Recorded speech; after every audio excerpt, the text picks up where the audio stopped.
And this favorable environment has Democrats looking at an elusive target yet again, Texas. Now, much of the focus there has been on the high-stakes Senate race, but the race for governor appears to be just as close. In a new poll from Fox News, Republican Governor Greg Abbott leads Democratic challenger Gina Hinojosa by just 1 point. And joining me now is Gina Hinojosa. She's also a representative in the Texas State House. Representative, thank you for being here. I'm curious as to what your message from the Democrats this year will be, and what is it about the Democrats that seem to be resonating with Texas voters?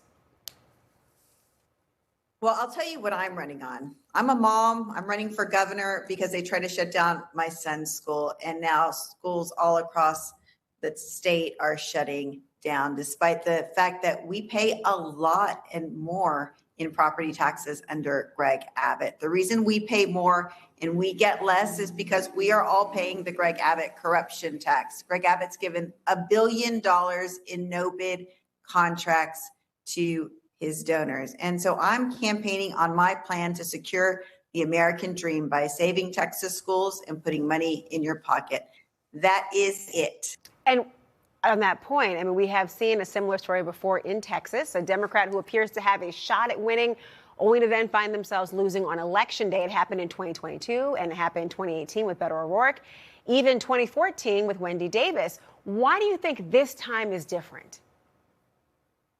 Well, again, we are already winning in Texas. So I know we've had our hearts broken before, but we cannot be blind to the evidence before us. And I think the difference is that we have Democrats running up and down the ballot for every Texas House, Texas Senate, and congressional race. So we are ready this year. And the results is we had more Democrats vote in the primary than Republicans, which never happens in Texas. I got twice as many votes in my primary as Beto got in his primary in 2018 when we came the closest to flipping. That despite the fact that I had 8 opponents in my primary. And that's because we're motivated for change. We're working it all over this state. We are ready this year.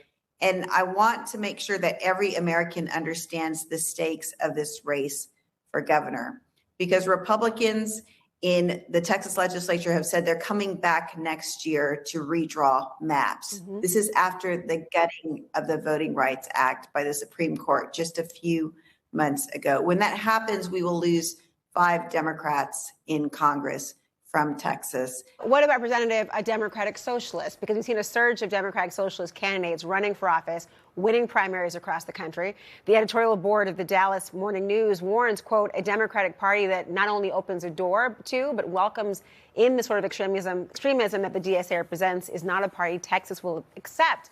Do you think Texas Democrats need to consider, let alone disavow, the DSA in order to win in November, given the stakes that you have said? We don't see that in Texas. What we see is a crony capitalism that has taken hold in Texas. And so people just want clean government. Like the capitalism that my grandfather built a small business with, just bootstraps made it happen. That's the capitalism that we need to return to, not this stuff where Greg Abbott's giving $1 billion in no-bid contracts to his donors. And every American should care again. Representative, the president is trying to capitalize on the border tensions between Morocco and Spain this week, where thousands of migrants from Morocco crossed into Spain. Watch. It looks like an invasion of a country by hundreds of thousands of people. And that same thing's going to happen to us if the Republicans don't get elected, except worse, much bigger. If we're not in office, our country will be invaded at levels that made Spain look small time. And when I watched it, I said, boy, I'm going to say it because I knew you were going to be at Camp David. And I say, that's going to be a talking point for the midterms. Spain says nearly 50,000 of the migrants crossed back into Morocco, but of course optics are everything. And I'm wondering how will Democrats respond if the president continues to use this to attack the party on, say, border security? Well, I don't really know what this is, but this is not happening in Texas. I'm born and raised in a border town, and what we see is there are very few crossings along the border right now. People are mad instead at immigration raids, attacks on our families and our communities that resulted in a man being killed in Houston just a few weeks ago. When law enforcement in unmarked cars shoots first and asks questions later, nobody is safe. People are mad. People want change. Gina Hinojosa, thank you for joining us. It's my pleasure. Thank you.